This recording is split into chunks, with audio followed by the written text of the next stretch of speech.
Hey, I'm Decathlon Gamer, and this is the Road to the Record, where I work to achieve mastery of 10 games in a hunt for the best score of the Decathlon. If you like what you see, remember to hit that like button. And if you want to see more, hit subscribe. Let the games begin. This is Motorsport Manager, and it's week 22 of competition. Last week's race, in between episodes, I finished 5th and 7th, so pretty solid finish. Team is having a really good year at this point late in the season. This is race 8 of 9, and we're about to see how things are after the shake-up from the first round of pits. At the moment, I'm in first, and yes, okay, I am hanging on to first. So I was second place heading into this first round of pits, and it looks like I've gotten the edge and moved up. And meanwhile, Gil, who is right around the 8th to 11th place, give or take, and it looks like the same cars are all still right here with each other. Gil's right in the middle of that group. Looks like Gil just lost a place, but otherwise is still kind of right here amongst this group. So this race has gotten off to a really good start. Arndt was up to second by about turn 2 or 3 on the second lap. Turned in all 3 purple sectors for the first lap. So if you don't know how that works, purple sectors means that you were the fastest. The whole track is split up into 3 sections, and Arndt ran that fastest first lap on all 3, passing a whole lot of cars. And that was enough to bypass most of the cars and get up to second. And then Arndt was still second going into that first round of pit stops, but pit quite a few laps later and was able to run harder and faster and overcome Lorandi, who was in the lead. And you can see Arndt actually has a pretty comfortable lead right now here at about the midway point of this race in Doha. So looking like Arndt could get her first win with the team in 2 seasons. Gil got one earlier this season, which was my first win here in the series, here in season 4 now. We had 2 podiums over the first 3 seasons, and I've already had 3 podium finishes this season. And as long as nothing drastic happens, Arndt looks like she'll be well on her way to at least a podium finish today, if not the win, which she is pulling away right now. Meanwhile, I'm going to focus my attention on Gil here for a while, though I do need to make sure I use some of that ERS in the good places.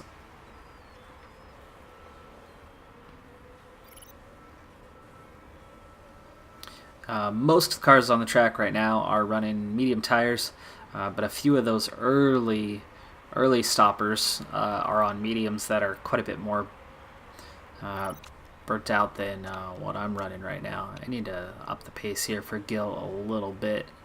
Try to maintain a couple positions here as we have slowly slipped backwards. Gil did lose about 2 seconds on the pit stop exchange, not due to mechanic error, but I'd have to say due to my error. I probably should have pit Gil 1 lap sooner. I did not. I was keeping Gil out. I was planning on pitting Gil first, but then when that time came to pit Gil, I noticed that Arndt was about to run into the same problem that Gil was with the lower lap times, and I ended up deciding to pit stop, to do a pit for Arndt, and the result of that was that Arndt was about 12 seconds ahead, and it was a 14-second pit stop. So as Gil closed that gap down, Arndt had about 2 seconds left on the pit stop that Gil had to then stop and wait for Arndt to clear out to get Gil's pit stop going. So I did lose about 2 seconds for Gil, so I cost Gil that time.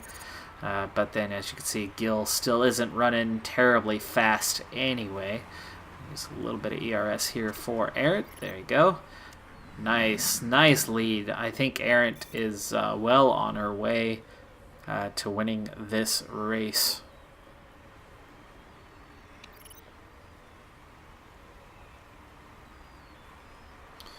Meanwhile, Gill is kind of just hanging on to 9th place, and that's only from inheriting a couple positions from, see, there's a few cars that already pit.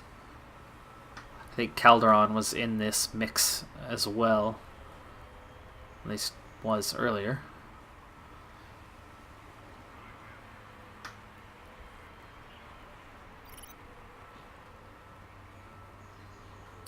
Now at this point, there's looks like 27 seconds, so there's more than enough time in between the two cars to pit on the same lap, if necessary. And at this point, it's looking like it very much is necessary. Tire wear and fuel burn are just about the same.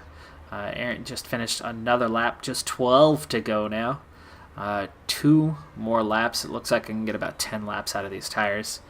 I would like to use the softs, but I don't think I'm going to get there. Whoa, there goes the pass. And Gill's not going to be able to retake. That was all ERS on that one. Gill going for the pass. Gets the inside track and retakes the position. Good job, Gill. That's without your ERS. That should have used up all of Mina's ERS, and that should give us that edge for a little while, especially with a little bit to use anyway. Get us a chance to pull away. However, those tires are about to get hot, and I don't want those to burn off just yet. I do need them to last a little bit longer, so I do need to back off there, which might give Mina that chance to catch back up to us. Down to 11 laps remaining. Errant is a little high on that ERS. I'm going to need to use a little bit of that again here on the next lap. Looks like Lorandi is pitting again. Okay, there we go. Nice use of the ERS. Now a pretty sizable gap back to Mina, despite backing off on how hard I'm running. Let's take a look at the condition. The condition is a little bit low at this point, a little bit lower than I'd like it to be, especially at 43% on the gearbox. I did do part stripping, 20% on everything other than those spec parts to gain that extra boost, and it's clear that it has benefited the car. Now it's, will the car make it to the end? So I'm taking a little bit of a risk on that, stripping as much as I did for the extra performance. But here it is. We've got a shot to win this race. 85% ERS saved up, and we still got 48%. Nice. There's really only one good place, that front stretch, to use that ERS on this track. All right, we'll go back to normal condition. Let's use that ERS again. Gill's not saving much up, but at least we're benefiting from it a little bit. Thanks to a couple early pitters, we're up to 7th right now. It looks like Lott is probably going to pit this lap. Looks like I should have about one more lap before I need to go. I might just stick with the mediums, as Errant seems to be doing just fine on them, and I don't want to risk that nice healthy 15-second lead. But Gill, I might see if I can stretch one more lap, and I think we might be able to pull it off. 46%. Gill's doing a lot better on the tire wear than Errant is. If we can get 2 laps out of these, I think we can try to go for the softs. I have no soft or medium bonus. I just have a race bonus of 5%, and then I have a pit stop bonus, 50% faster stops. Tire change on the stop. Alright, checking back in with Errant. Let's see, is this the lap I should go? It is lap number 20. We only have a couple laps worth of fuel, but I still have 34%. Let's see if I can't get one more lap out of these, but we'll see where we're at as we approach the end of the lap. Meanwhile, Gill, I think I should be able to get Not this time around, but next time around. Errant, not sure. 32%.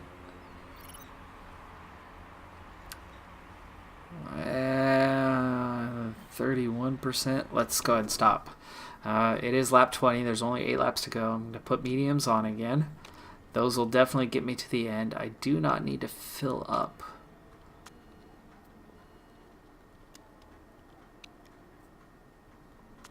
Eight laps worth of fuel. Let's put 9 in there. Yeah, it's less than a second difference. And it looks like we'll come out in second.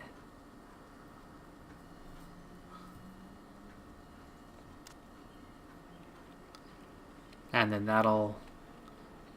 I don't mind having a little bit of gap to Paragon. Paragon should be pitting still. I'd rather come out with that little bit extra lap worth of fuel that I can use to attack if necessary. Paragon will definitely be pitting.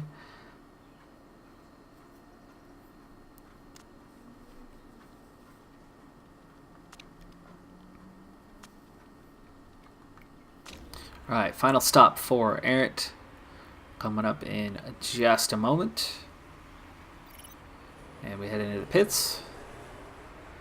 Nothing risky here, so it should be a nice clean stop. Just refueling to finish. There it is. We do slip back to second. We are going to slip back to third, but we get the advantage coming back around. And as long as we come out ahead, yes. Okay, comfortably in second. Now we've got fresh tires, but we've got almost full fuel tanks. So we'll see how much of a difference that makes between us and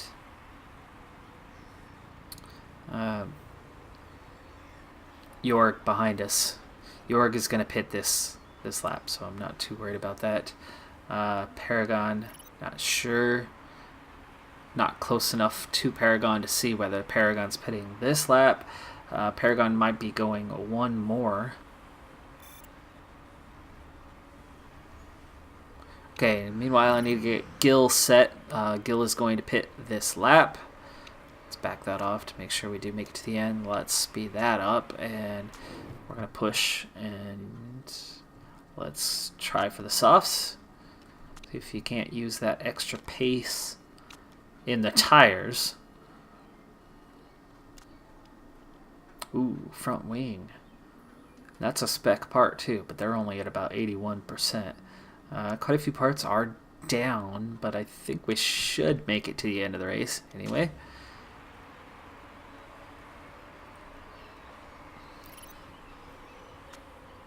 Okay, yeah, you're not running out of fuel. Let's speed it up. Get in there. So Gil enters the pits from 6th position.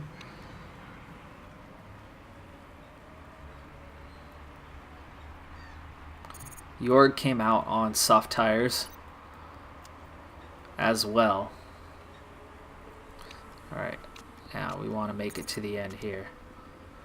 Alright, so Errant still holding on to second place, but only 6 seconds behind Paragon. So Paragon will definitely give up that position on the pit stop. We got 97% on the ERS, so we're going to be using that, and we'll use a little higher engine mode as well for this stretch. We're going to make a really fast run here in just a moment. Gil comes out in 12th place, but there's still a lot of cars that have not pit yet. Of those who have already pit, Gil's running about 4th or 5th right now. Alright, we've got enough ERS to use that again next lap. Errant does retake first place. Paragon's in the pits. And big lead for Errant. Alessi has not pit yet and is 10 seconds down. Paragon is closest at about 15 seconds behind.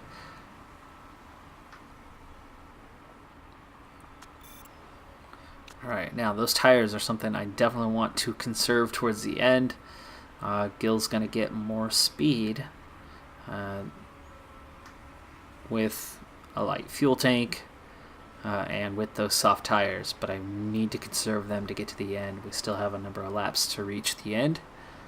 Okay, checking back in on Arendt. I'm going to back off here so we don't heat those tires up too much. I'm going to use that ERS again. Stretch the lead here.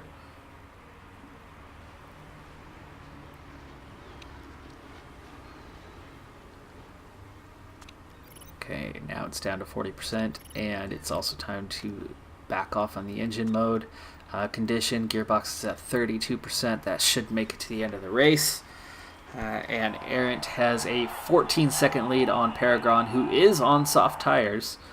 Has a chance to close the lead a bit, but at 14 seconds, as long as we don't make a mistake, our lead should be safe and secure. So checking in on Gil. Now, every car in front looks to be good to go to the end. Lorandi might not. Lorandi is going to be hurting late on tire wear and either could lose a bunch of pace or be forced into a third pit stop. Looks like Carroll, Martin, Calderon, Solario all pit 3 times. Hubert pitted 3 times.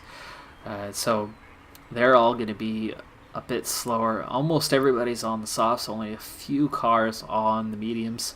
All cars looking to go the distance, and Lot in front of us is on worn out mediums. So we should have an advantage in pace, and with 80% ERS, going to have a little bit of an advantage. We're going to go into overtake mode, and I'm going to try to use that ERS here on the front stretch to close that gap down and get up on Lot. We've still got 44% left.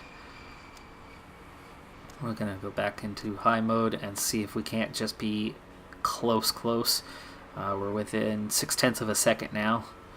If we can close that down to about 0.4 of a second or 0.3 of a second by the front stretch, it'd give us the advantage. So it looks like we're about holding it. 0.6, 0.7.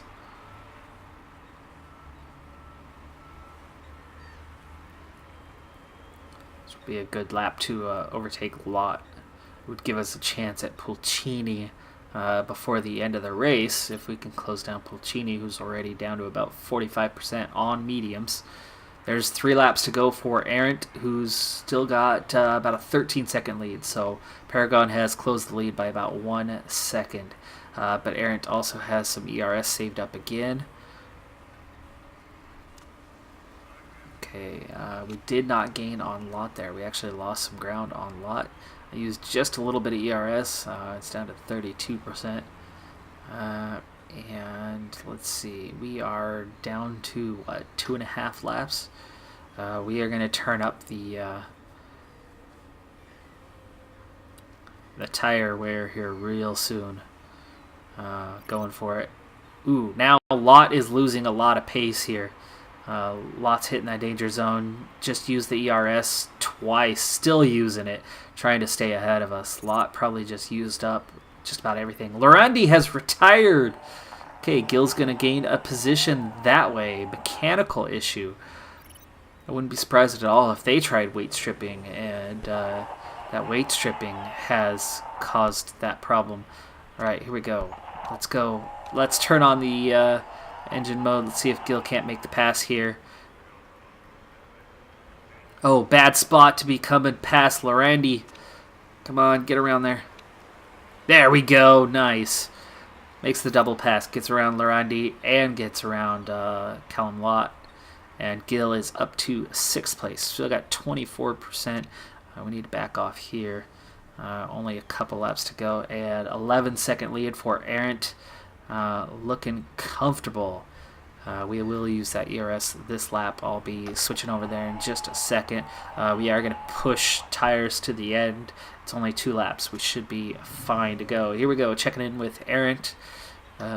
We will use up the ERS here.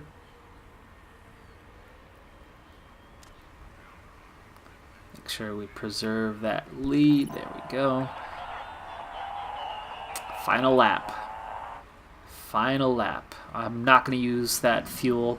Arendt's got a big enough lead. I would rather not risk having something happen. So Gill has excess fuel, but not much. We are closing the gap on Pulcini. 1 lap to go. Can we make the pass? I used all the ERS that was left. Almost made the overtake. Not quite. Ended up backing off, losing about 0.4 of a second in the braking zone. The tires should be good to go. Gill might get 5th here.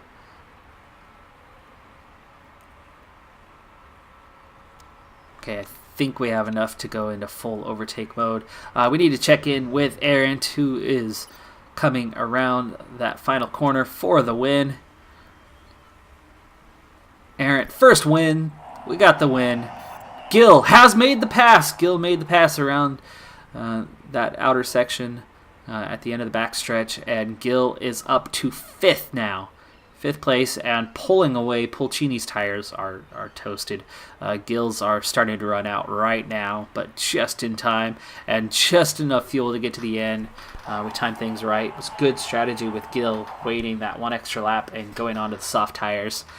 Didn't want to risk it with Arendt, who clearly had enough of a lead to hang on for the win, and meanwhile, through strategy, I was able to get Gill up from around 8th or 9th place up to 5th in the end. Great finish for the team today. Not only the win, but a solid 5th place for our number 2 car. And that's going to be some really, really valuable points. I've now eclipsed my point total from that first season. I'm not in contention for promotion this year. I'm not going to win the Constructors' Championship, but looking real good for next season.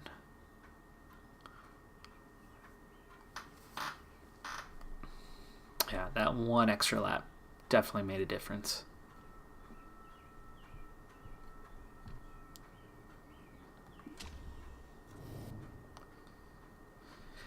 No risk of rule break, so we will be hanging on to 1st and 5th. And nobody else had anything happen besides the retirement of Lorandi, who pushed like crazy, tried really hard to get that podium finish, but did not in the end. Big race between the Rapax and Trident team for who is going to get the Constructors.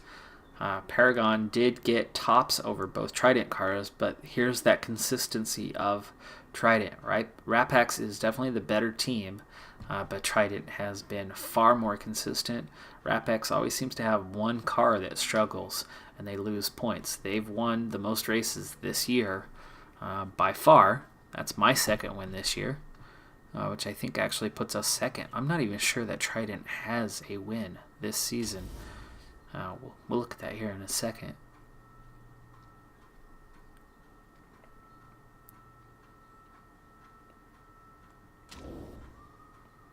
All right, so Arendt moves up to 4th place in the points, and Gill moves up to 8th place. So solid job by the both of them. Arendt is probably too far back, 22 points behind, with only 1 race to go. So yeah, actually, Arendt is too far back. But Alessi retakes the Drivers' Championship standings by a single point over Johnson, which was the Rapax driver who struggled in that race. This time it was Paragon, who had a really, really bad start to the season, multiple DNFs, and that's what put Rapax behind, really. And while Trident has had both cars finishing every race. So looking at that the Constructors' Championship, I'm now up to 3rd place. So I've overtaken ART for 3rd place in the Constructors, but you can see at 49 points behind, I'm not going to overtake either Trident or Rapax. And Rapax stays at 21 points back now, so it looks like Trident, who's actually the weaker team. Rapax is a much stronger team than Trident is. It looks like Trident might be getting that promotion up to Formula 2, while I'll be competing with Rapax next year, most likely for the Constructors' Championship and that promotion. So looks like it's going to be about 5 years to get out of GP3, get the team strong enough to compete at that higher level.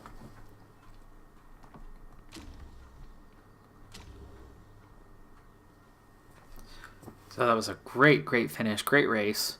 That was the most dominant race that I've had in 4 seasons. Second win, fourth podium of this season. Not only did we get the win, but with that first place, we were first in the team standings on the day. And look at that, driver form wasn't even that great. 6.5, 5.9. So their form has not been that great this year.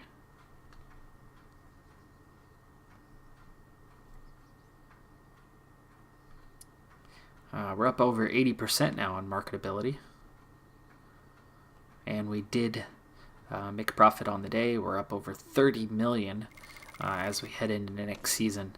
Next season's car, the chassis will be maxed out for sure. We're going to move pretty fast to try to get to that last race and see if we can't get through it in this episode to wrap up the season.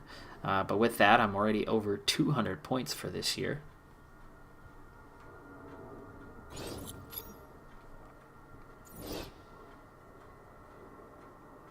And over the race weekend, I did have a building finish at the headquarters. So I'm going to have quite a few things to look at. You can see there's like 15 notifications right now. So right now, the car, 6th best on the grid. Drivers, 4th best. The headquarters is 6th. The staff is 2nd. The sponsors have really slipped down to 9th, but I do have a new sponsor that I will be acquiring this week. I had one expire after that race. And pit crew is up to 2nd. So nothing is tops. But when you put it all together, it's balanced enough that the team is competitive. And when I have the drivers performing well, something like what Aaron was able to just pull off, overtaking most of the field on the first lap, that really opens up opportunities. All right, let's start with the headquarters. Right now we are first on design, first on the factory, first on staff and brand, but our staff section is 5th and our performance is all the way down in 10th. I've only made a single performance upgrade with the test track. Let's see what's available. So the test track's already there. I'm not going to upgrade that one anytime soon. But the scouting facility is still just level 1. That factory, I don't have enough money to upgrade right now, or the design center. But those two are already a fairly high level. The staff center is one area. Yeah, the staff center is where we are 5th right now. These are both max level. That would go to level 2. That's not very expensive and would only take 15 weeks. That improves driver fitness, driver focus, plus staff stats. That certainly would be a good one. That's what I'm leaning towards right now. Let's look at the new buildings. Okay, so a lot of these are performance-based. The brakes, handling, simulator, the telemetry, and the wind tunnel are all for performance. And if I'm going to get that car to the next level, I'm definitely going to have to start investing in those and at least getting a first level of each of those 5. The forecasting center is another one for staff. I haven't done anything with that, and it certainly would be valuable, especially on those windy races. And the road car factory would be an awesome addition, but it's 65 million. It brings in almost $2 million per race to the team. And that theme park is also another one that would be a great addition, bringing in a lot of money to the team. But those are definitely down the road. So the forecasting center. I want to get these two done before I get to all those performance bonuses. So either the forecasting center or the staff center. Which one's going to be quicker? 15 and 16 weeks. They're neck and neck on that. So I suppose 15 weeks. It's already going to bleed over into next season anyway. So we'll go ahead and start with the one that has a potential impact during the off season, which is the staff center.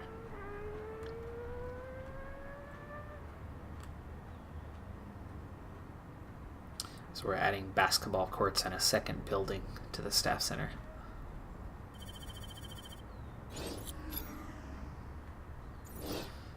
Alright, now checking in on the mail. Practice car condition. Here's a quick interview. Paragon's agent has been telling reporters all over town that you're interested in signing his client up next season. Is this true?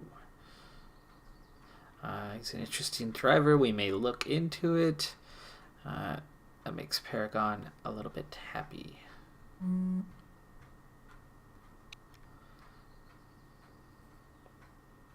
Pit crew review.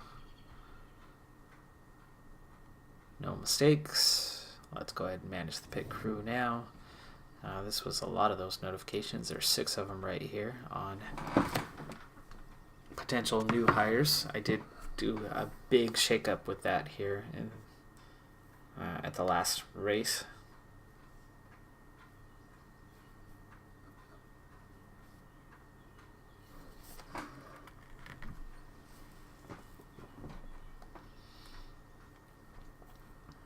Other than as a jackman with that 14, no one here is jumping out at me as somebody who needs to get hired. Look at the current crew. They're all good to go, except for Kawiardi, maybe. Might need to be swapped out, but do I have anybody that I need to get back in like this? A 13.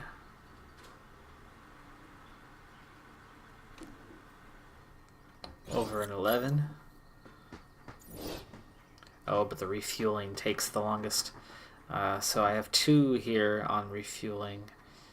And it looks like this one's going to be staying put. Refueling takes longer than tires do. Tires are only 2.5 seconds. So if you had somebody who could save time on refueling, that's where you'd really start to make up time.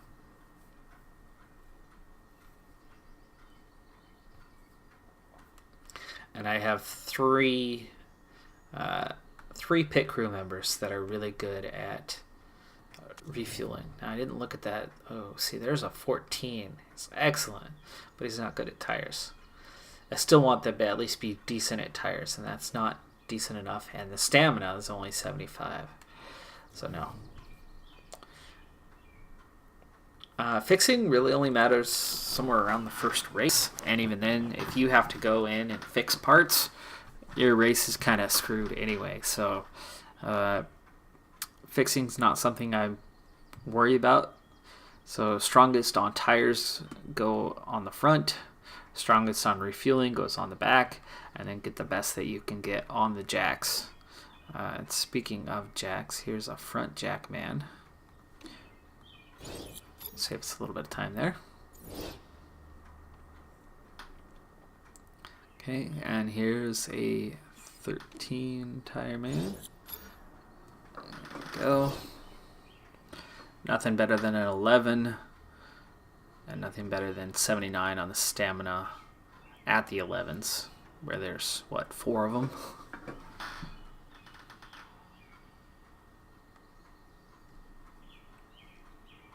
Okay, back to the mail. Aaron wins, and scouting report below average driver. And we'll get, I think we're on the 22 to 28s. Ooh, we're done with them. We'll go after the younger drivers here.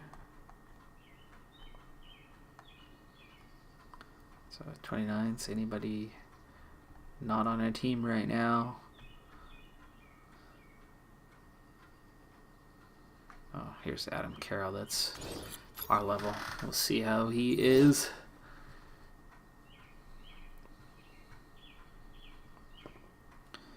Okay, we should have a new sponsorship coming up here in a little bit. Ooh, Andretti. Marco Andretti retiring already?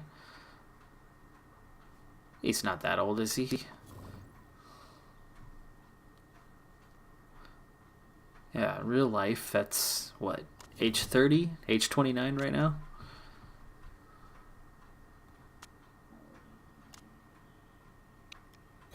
Okay, there's 2, there's 3. Okay, take a look at the sponsors. Slot number 4, fixed payment ones.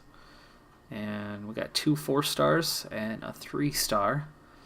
These come with race bonuses. Fixed payment from UPS is $400,000 plus $3 million. It's only a 10 race payment, so that's, let's see, that's going to be 4 million, so 7 million over 10 races. Now, 3rd or above is something I can pull off. So that's 7 million over 10 races, which is below $1 million a race. You look at this. I have no sponsors right now that have target positions. Can I pull podiums regularly enough to get above, well, let's see, 700,000 per race is what that averages out to. This would be a lot more than that. It's already almost 500,000 per race. You hit the bonus once. If I hit the bonus just once in 6 races, what would that bring it up to? Because obviously it's a lot more money total. But you gotta hit the bonus. So let's see here. You hit it once, and that's, well, about 200,000 per race bonus. So you hit it once and you equal this. I hit it twice and it exceeds it.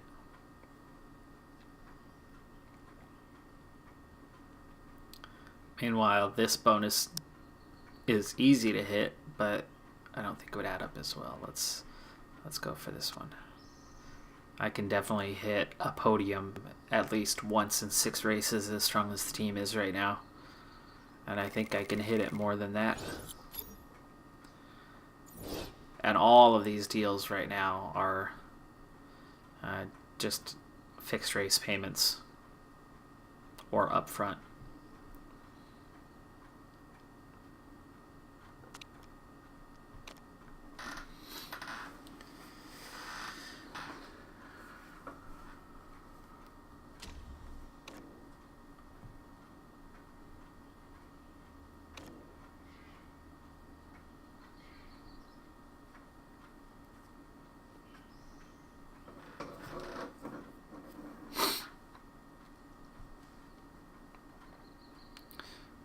Alright, so Formula One race in Rio, which is race 17 of 19.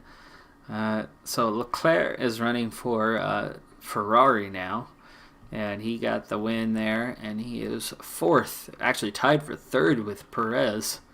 But both Mercedes drivers, Bottas and Russell, are on top. So in real life right now, Leclerc is running his first season in Formula One.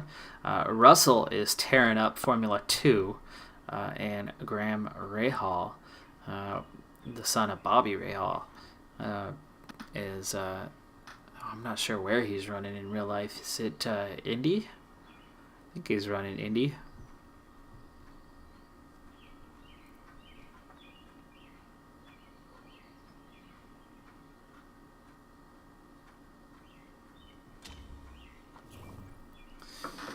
All right, there we go. That put the sponsors back up to third now.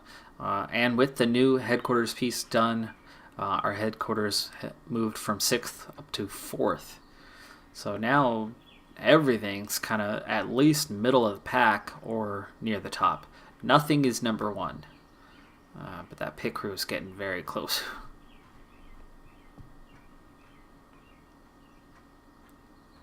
Okay, well, I've got 24 days till the next race. I'm at 40 minutes, so it looks like I'm not going to get a chance to finish the final race of the season in this episode, but I will definitely be finishing it in the next episode, and we will wrap up while we are at the Black Sea. So we're going to be in Russia for the final race of the season. And apparently I need to drop $250,000 to get some cucumbers. Let's see. So Ramrai Gill has sent me a message. Hey boss, I've not been feeling myself recently, and I think I need a short break to recharge my batteries. There's a fantastic spa nearby that I normally go to, but I want to be able to get the best package just to be certain I'm better. Really appreciate your support. Thanks. Wow, $250,000,000 for a spa? Did I buy the spa?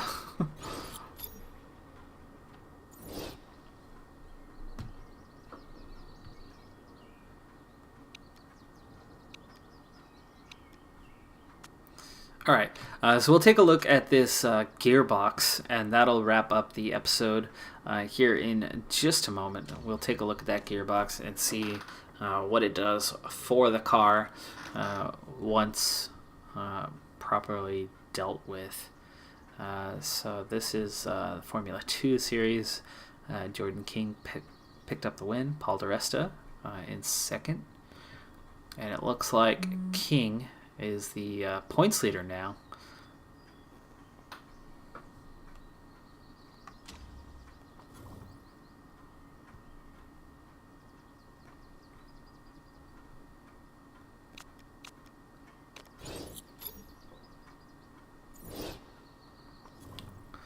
All right, so here's a look at the new part that we have coming in, and let's see, where is it? New gearbox. There we go. So, as is normal with the way that this game works, it takes your best part for your base parts for the next year, and any parts that have rule risk do not carry over. The rule risk is gone over the next year. You find a way to get that part essentially legitimized. So even though it's not the strongest part right now, if I can get it improved before the end of the season above this 408, then it'll be the base part for next year. And the gearbox is one area where I am still hurting on the car. So quick look at where we're at right now. 4 podiums, 2 wins this year. You can see how much better we've done this year than last. There used to only be 8 races in the series, but now the last 2 years we have 9. And that car actually slipped to 7th this week, but the drivers moved up to 2nd on their ratings when they were only 4th before. You can see how tight things are amongst the grid. And a week ago I was 2nd on sponsors, and now I'm 4th. See, it's bouncing around a lot. But here, that last thing we look at, that gearbox is the one area where I'm still really hurting. We are 10th on the grid and 9th on suspension. But the brakes and the engine have improved a lot. I was up to about 3rd, so a couple other cars have improved over the last couple of weeks. Might make that last race a little bit tougher, but I have no more room for improvement. But for next year, the car is looking much better. And I think I've got enough things here, team stat-wise, improved, that next year I should be in contention for that Constructors' Championship and finally see a promotion. One more year to go, though, and one more race to go. But that does it for this episode. I'm Decathlon Gamer, and remember, I'm aiming for the best of the best. So if you're ready to join me on my journey, hit subscribe, and tune in next time on my road to the record. Bye for now.